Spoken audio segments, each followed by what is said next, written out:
అధ్యక్ష, గౌరవ మంత్రివర్యులు గారు సమాధానం చెప్పారు.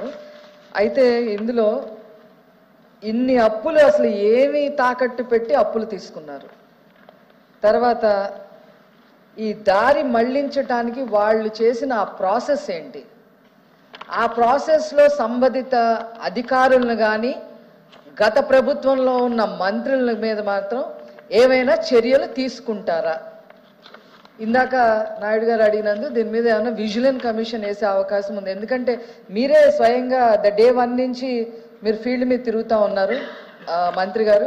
కాకినాడలో చెప్పక తప్పట్లేదు, ద్వారంపూడి చంద్రశేఖర్ లాంటి వైసీపీ నాయకులు ఏ రకంగా షిప్పుల్లో దారి మళ్లించారో కూడా మీరు వెళ్ళి ఎంక్వైరీ చేశారు. అంతకు ముందు కూడా మేము ప్రతిపక్షంగా ఉన్నప్పుడు కూడా మా ఎమ్మెల్యేలు దీని గురించి మాట్లాడటం జరిగింది.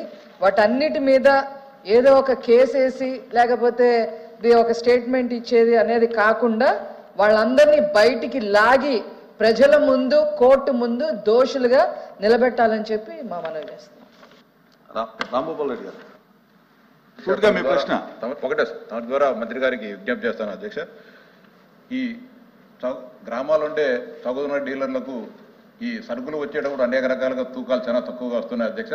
50 కేజీల బియ్యానికి సంబంధించి 2 కేజీల నుంచి 5 కేజీల వరకు చాలా తక్కువ రావడం జరుగుతుంది. నేను మా గ్రామంలోనే 50 కేజీలు రావాల్సింటే 45 కేజీలు ఒక బస్తా బియ్యానికి వస్తే